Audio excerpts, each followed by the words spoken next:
Hello, আসসালামু আলাইকুম everyone.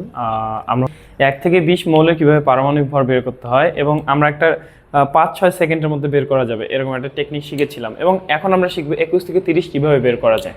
So দেখো, 1 থেকে 20 কিন্তু সবাই পারে। 21 থেকে 30টাই না একটু কমপ্লিকেটেড, না মনে হয় না একটু কমপ্লিকেটেড?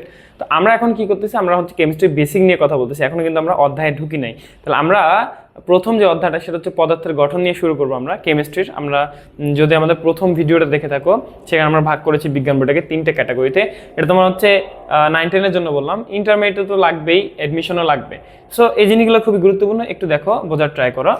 দেখো, সো আমরা এখন পারমাণবিক ভর নিয়ে কথা বলবো 21 থেকে 30। তাহলে আমাদের টেকনিকটা হচ্ছে যে প্রথম সূত্র মনে রাখতে হবে যে পারমাণবিক ভর, পারমাণবিক সংখ্যার সাথে কি করব, 2 গুণ করব। আমরা পারমাণবিক সংখ্যা দেখেছি 27, 28, এগুলো হচ্ছে পারমাণবিক সংখ্যা।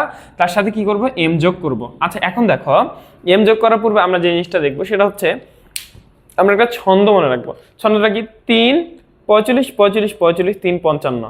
তাহলে 3 45 45 45 3 55, 3 45 45 45 3 55। তাহলে 3 45 45 45 3 55। তাহলে এই ছন্দটা মনে রাখবা বা মুখস্থ করে ফেলবা, 3 45 45 45 3 55, 3 45 45 45 3 55। তাহলে দেখো আমরা কি করব, যে প্রথমে পারমাণবিক সংখ্যার সাথে 2 গুণ করে দিব, তারপর m যোগ করে দেব। তাহলে m এর মান কি কি, 3 45 45 45 3 55। দেখো তোমার যে স্ক্যান্ডিয়াম আছে, এই স্ক্যান্ডিয়ামে আমাদের m হচ্ছে 3, 45 হচ্ছে টাইটানিয়ামে 4, এই 5 হচ্ছে এই যে ভ্যানেডিয়াম, এই 4 হচ্ছে আবার ক্রোমিয়াম, এই 5 হচ্ছে আবার ম্যাঙ্গানিজ। তো দেখো আমরা কি করব, আমরা হচ্ছে প্রথমে কাজটা করব যে 21 আছে, এর সাথে 2 গুণ করে দিব। তাহলে কত হবে 21, তাহলে কত হবে 2 ওকে 2, 2 জন কত হবে 4, 42। তাহলে 42 এর সাথে কাকে কাকে যোগ করে দিব, 3 কে।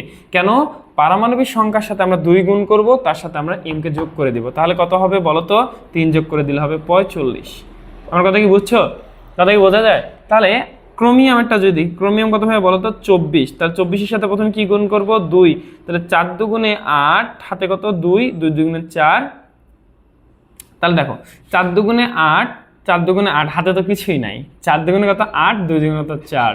দেখো তাহলে 48। তাহলে ক্রোমিয়াম কি, ক্রোমিয়ামের ক্ষেত্রে 4, ক্রোমিয়ামের ক্ষেত্রে কত 4, এই 4 যোগ করে দেব। তাহলে কত 8 9 10 11 12, 12 2, 12 2 আর কে 5, 52।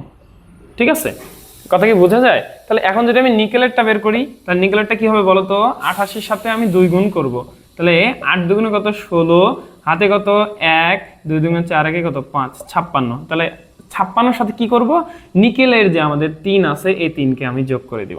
তাহলে কত হবে 59, 56 57 59। তাহলে দেখো, তাহলে আমাদের ছন্দ কি, 3 45 45 45 3 55, 3 45 45 45 3 55। তাহলে করে ফেলে সুন্দর করে কমেন্টে এটা স্ক্রিনশট দিয়ে দিবা, বা হচ্ছে তুমি লিখে পাঠিয়ে দিবা, টেক্সট করে দিতে পারো। তাহলে বাকিগুলো করে ফেলবা, হয়তো তোমরা পারবা। আমি একটু আবার যদি রিপিট করি তাহলে বলবো যে ছন্দ হচ্ছে 3 45 45 45 3 55, আর হচ্ছে এই সূত্র হচ্ছে পারমাণবিক সংখ্যা, তার সাথে 2 গুণ করব, 2 গুণ করার পর এই যে আমরা স্ক্যান্ডিয়ামের 3 m এর মানটা যোগ করে দিব, m এর মানটা কি করব, যোগ করে দিব। তাহলে আমাদের পারমাণবিক ভর হয়ে যাবে, পারমাণবিক হয়ে গেল। 21 থেকে 30 তো সহজ ছিল। ওকে, তো পরবর্তী ভিডিওতে আমরা হচ্ছে যোজনী নিয়ে কথা বলবো। দেখা হবে নেক্সট ভিডিওতে।